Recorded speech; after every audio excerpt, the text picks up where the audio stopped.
समारंभासाठी उपस्थित असलेले प्रमुख पाहुणे आदरणीय नानासाहेब पिंगळे, आदरणीय सोनार साहेब, तसेच आमच्या सर्व दोन्ही शाळांच्या मुख्याध्यापिका व शिक्षिका, सर्व IM विनर असलेल्या विद्यार्थ्यांचे पालक आणि उपस्थित बक्षीसपात्र विद्यार्थी, आजचा हा सोहळा खरोखरच आपल्या सर्वांसाठी खूपच अभिमानास्पद आहे।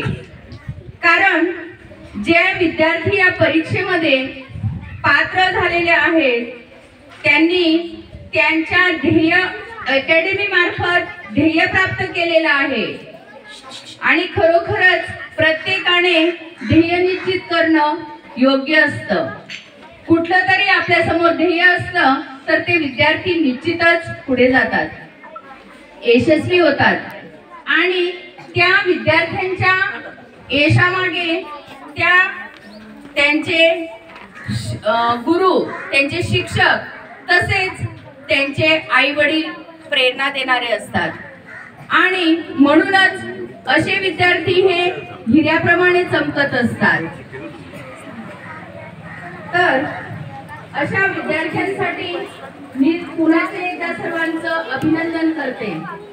9:30 वाजता आमची मुख्याध्यापकांची मीटिंग मी आयोजित केलेली आहे।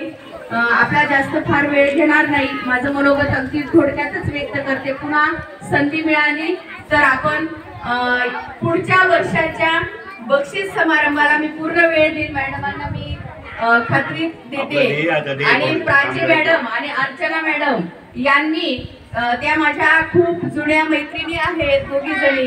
तेजस अगदी लहान होता, तो आमचा विद्यार्थी आहे, तेव्हापासून त्या आमच्या शाळेशी परिचित आहेत, आमच्याशी परिचित आहेत।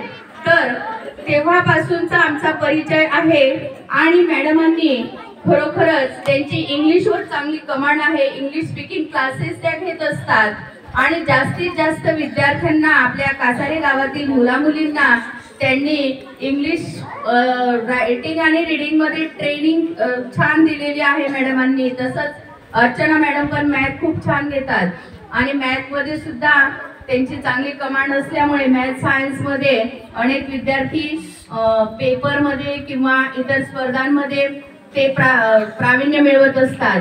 आणि मागच्या वर्षी झालं काय नेमकं की मंथनच्या एक्झामला विद्यार्थी बसवले गेले आणि नंतर मॅडमांचा कॉल आला की अशी एक्झाम आहे, पण आपल्याकडे ग्रामीण भागात होतं काय की नाही मॅडम, एका परीक्षेला बसवलं गेलं तर आता या दुसऱ्या परीक्षेला पैसे कुठून आणायचे।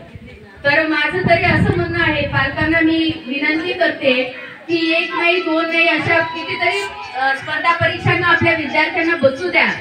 त्याच्याने आपले विद्यार्थी पुढे ज्या 10वी 12वी नंतरच्या ज्या स्पर्धा परीक्षा आहेत, UPSC MPSC सारख्या किंवा काही डिपार्टमेंटली एक्झाम असतात, त्या परीक्षांमध्ये निश्चितच त्या विद्यार्थ्यांना याचा फायदा होणार आहे। म्हणून ह्या वर्षी जरी कमी विद्यार्थी बसले असतील तरी आम्ही पुढच्या वर्षापासून इयत्ता 1ली ते 4थीचे जास्तीत जास्त विद्यार्थी या ध्येय अकॅडमी मध्ये शिक्षकांना, आमच्या सर्व शिक्षक आमचे प्रयत्न करतीलच आणि शिक्षकांना आणि पालकांना विनंती आहे की जास्तीत जास्त विद्यार्थी या परीक्षेमध्ये बसवा आणि त्या सिलेबस नुसार विद्यार्थ्यांचा अभ्यास घ्या। जास्तीत जास्त बक्षीस आपल्या कासाऱ्याला मिळतील अशी शुभेच्छा देते आणि माझे 2 शब्द संपवते। धन्यवाद।